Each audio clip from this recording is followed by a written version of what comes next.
Inkuru y'akababaro ku banyarwanda bose ivuga yuko igikomangoma Speciose Mukabayojo umukobwa w'umwami wa Yuhi wa gatanu Musinga wategetse u Rwanda yatabarutse ku myaka 93 nk'uko byemezwa nabo umuryango we. Mukabayojo Speciose aheruka kugaragara muri rubanda mu gutabariza gushyingura umwami musaza w'ikigero wa gatanu Ndahindurwa watabarijwe imwima ya Nyanza mu Rwanda muri 2017.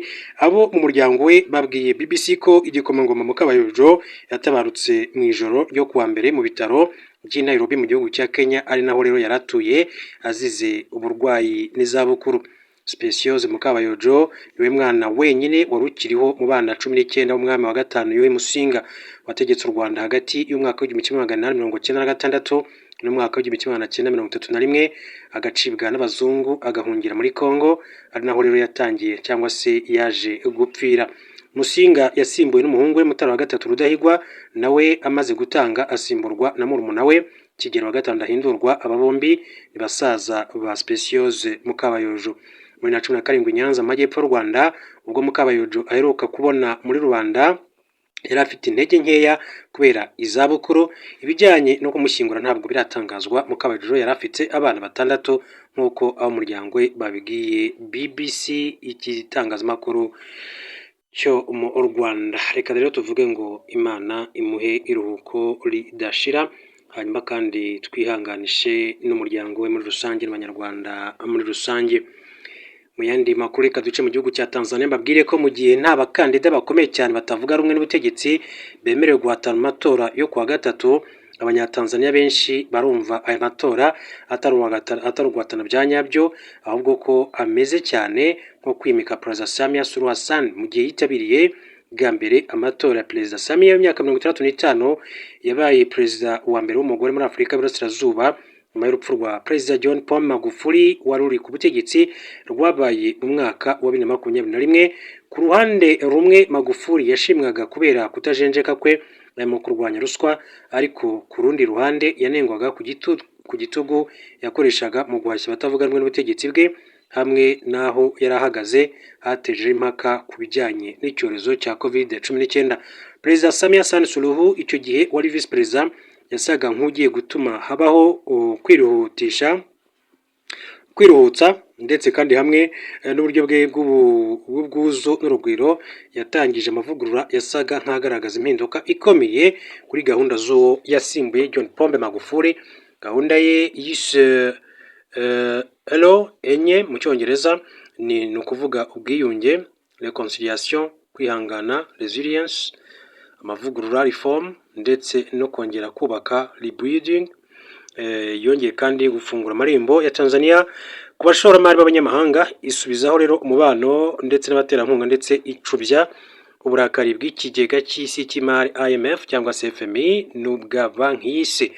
Umusesenguzi kuri politike Mohamed Issa yabwiye BBC ati yakoze ubudasa umubano wari waratakaye hagati ya Tanzania n'imiryango mpuzamahanga nka banki y'isi wasubijweho, ariko mu myaka 2 ishize cyangwa se irenga urubuga rwa politike rwaragabanutse cyane, ndetse no kwibasira abanenga ubutegetsi n'abatavuga rumwe n'ubutegetsi bivugwa ko byabaye ntampuhwe cyane kurusha uko byigeze kumera kwa Magufuli. Ubu gushimutwa hamwe n'ubwicanyi byabaye ibintu bimenyerewe. Issa yagize ati Samia Suluhu Hassan yaje afite imvugo y'ubwiyunge, ariko ubu yahindutse umuntu ushize amanga ndetse afata ibyemezo bikomeye cyane benshi batari biteze ko yafata. Benshi bamwegekaho ibintu bimwe nk'ubushimusi, ubwicanyi, gukandamiza abatavuga rumwe n'ubutegetsi hamwe n'ibindi bibazo ku mutekano. Ibi bigarukwaho muri raporo z'umuryango Freedom House wo muri Leta Zunze Amerika uharanira demokarasi ndetse n'uburenganzira bwa muntu. Mu mwaka wa 2020 washyize Tanzania mu cyiciro cy'igihugu kirimo ubwisanzure bucagase bw'igice. Mu mwaka ushize ushyira mu cyiciro cy'igihugu kitarimo ubwisanzure. Leta ya Tanzania ntacyo yatangaje kuri ibyo birego kugeza magingo anga. Ariko kandi hagati aho ngaho ishyaka CCM cyangwa se Chama cha Mapinduzi riri ku butegetsi Samia arimo ryatsinze buri matora yose yabayeho kuva demokarasi y'amashyaka menshi yongeye gusubizwaho muri Tanzania mu mwaka w'1992. Ariko ubusanzwe ibikorwa byo kwiyamamaza biba bifite imbaraga hakaba ikiganiro mpaka gikomeye hagati y'amashyaka ahanganye, nubwo kuri iyi nshuro komisiyo y'amatora yemereye abakandida 17 kwiyamamaza mu matora ya perezida. Ishyaka Chadema rya mbere rikomeye mashyaka atavuga rumwe n'ubutegetsi ryabujijwe kwitabira amatora. Umukuru waryo Tundu Lissu kuri ubu ari mu rubanza aregwamo ubugambanye, yari yakomeje gusaba ko habaho amavugurura ajyanye n'amatora, nuko aza gutabwa muri yombi muri Mata kuva mu kwezi kwa kane uyu mwaka 2025. None ishyaka rye ririmo gushishikariza abayoboke baryo kudatora. John Heche wungirije Tundu Lissu muri Chadema nawe yataye muri yombi mu cyumweru gishize, ndetse yabwiye BBC mbere yuko afungwa ko ingirwa mavugurura ya Perezida Samia ari icyuka. Yagize ati yego mitingi zaremewe nanone, ariko umunsi Chadema ntishobora gukora inshingano zayo kuko ibyizejwe na Perezida byari binyoma. Akaba rero ari bigarukaho hagati, ariko uwitwa Ruhaga Mpina wo mu ishyaka rya kabiri rikomeye ritavuganwe n'ubutegetsi rya ACT Wazalendo washakaga rero kwiyamamaza ku mwanya wa perezida, nawe yangiye kwiyamamaza inshuro ebyiri. Yari yashoboye gutuma kandidatire ye yongera kwemererwa n'urukiko rukuru nyuma y'uko yari yangiwe kubera ibibazo bya kandidatire nke. Yashinjwaga kutubahiriza amategeko ngenga yo mu ishyaka rye, ariko ubwo umushinjacyaha mukuru yajuriraga mu kwezi gushize, komisiyo y'amatora afashe icyemezo cyo gushyigikira uko kwangirwa kwiyamamaza kwe. Ibyo rero bituma amashyaka matoya cyane atavuganwe n'ubutegetsi nka Chauma ndetse na CUF asigara mu ihatana, ariko mu by'ukuri nta mahirwe ahari ko ayo mashyaka yabuza Samia Suluhu Hassan gutsindira manda ye bwite ya mbere. Muri raporo iheruka y'ikigo cy'ubushakashatsi ku mutekano cyitwa Institute for Security Studies cyo muri Afurika y'Epfo, umusesenguzi kuri politiki witwa Nicodemus Mainde yagize ati igenzura ry'ishyaka riri ku butegetsi, ihezwa, ikumirwa n'abatavuga rumwe n'ubutegetsi hamwe no kubogama kw'inzego bibangamiye kwizerwa kubizava amatora. Urubuga ruto rw'abaturage hamwe n'igipimo kiri hasi cyo gushishikariza abatora birushaho guca intege, no kuvuga kugabanya ukudaheza ko mu matora.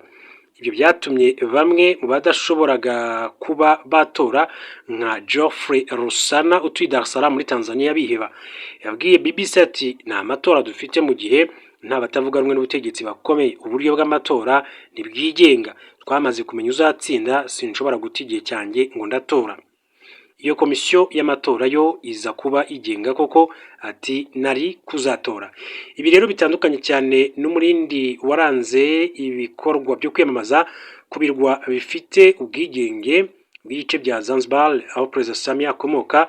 Abatuye kuri ibyo birwa batora perezida w'ako karere wabo bwite, ndetse perezida wa Zanzibar uriho ubu witwa Hussein Mwinyi wo mu ishyaka Chama cha Mapinduzi CCM arimo gushaka indi manda, ariko ahatanye bikomeye cyane umukandida witwa Othman Masoud w'ishyaka ACT Wazalendo umaze igihe amwungirije muri leta y'ubumwe.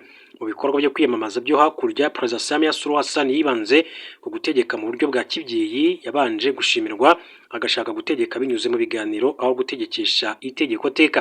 Ibyo byatumye rero ahimbwa Mama Samia, ndetse muri mitingi ze yagiye asezeranya kuzana amajyambere agera hose binyuze mu bikorwa remezo byiza kurushaho ubuvuzi ndetse n'uburezi.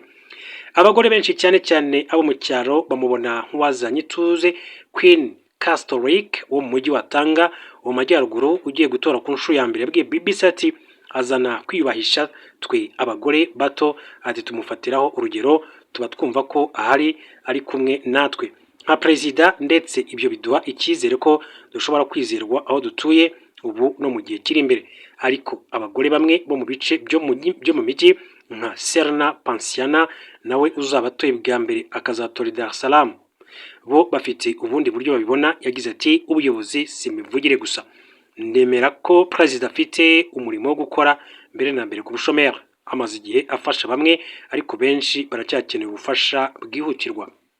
Undi mugore ukiri muto w'Imorogoro hafi Dar es Salaam yavuze ko ashyigikiye perezida, ariko yanga kubwira BBC izina rye kubw'impungenge ko amagambo ye ashobora kwakirwa nabi n'urungano rwe. Yagize ati Samia yatumye twebwe abagore twumva ko dushobora kuyobora. Nakwifuje kuvuga byinshi kurushaho, ariko urubyiruko rwinshi ntirumuvuga neza. urubyiruko nirwo rwiganje mu bantu miliyoni 37,000 biyandikishije gutora muri Tanzania, ndetse bamwe bafite uburakari butewe no kuba perezida yaracecetse ku bibazo birimo nk'ishimutwa riteye ubwoba, ndetse nubwo bamwe bashima perezida Samia kuba yarashyize ubukungu ku murongo, hari bamwe banafitiye urukumbuzi Magufuli bitewe n'amakuru arimo kwiyongera y'abahavugwa ruswa.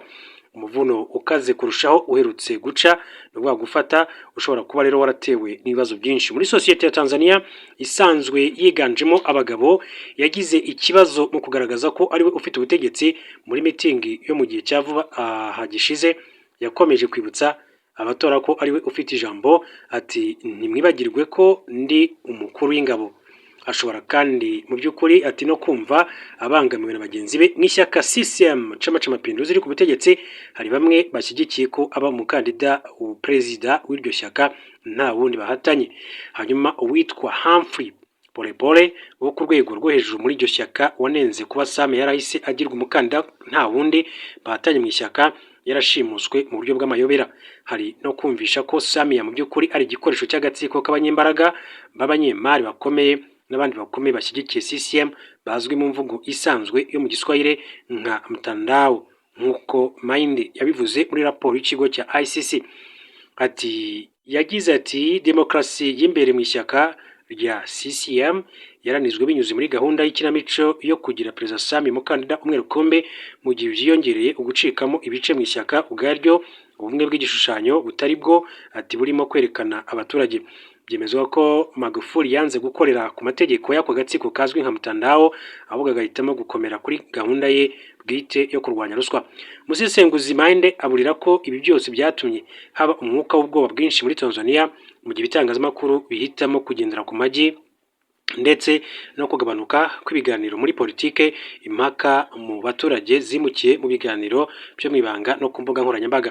Abasesenguzi baburira ko uko kuzibukira cyangwa se kwitaza cyane cyane mu rubyiruko gushobora kurushaho gukorogoshora demokarasi ya Tanzania, ndetse no guteza ibibazo kuri perezida Samia mu gihe kiri imbere, igihe amatora yaba atitabiriwe cyane n'igihe haba habaye imyigaragambyo. Tito Mogoti, umunyamategeko akaba n'impirimbanyi ya politike ukiri urubyiruko, avuga ko ibyo asaba ari ibintu byoroshye. Yabwiye BBC ati turashaka Tanzania yisanzuye, aho buri muntu wese afite ubwisanzure bwo kuvuga, ubwisanzure bwo kujya aho umuntu ashatse, n'ubwisanzure bwo gukora ikintu icyo ari cyo cyose umuntu yifuza muri iki gihugu cya Tanzania. Reka mbashimire, mbifurize gukomeza kugira ibihe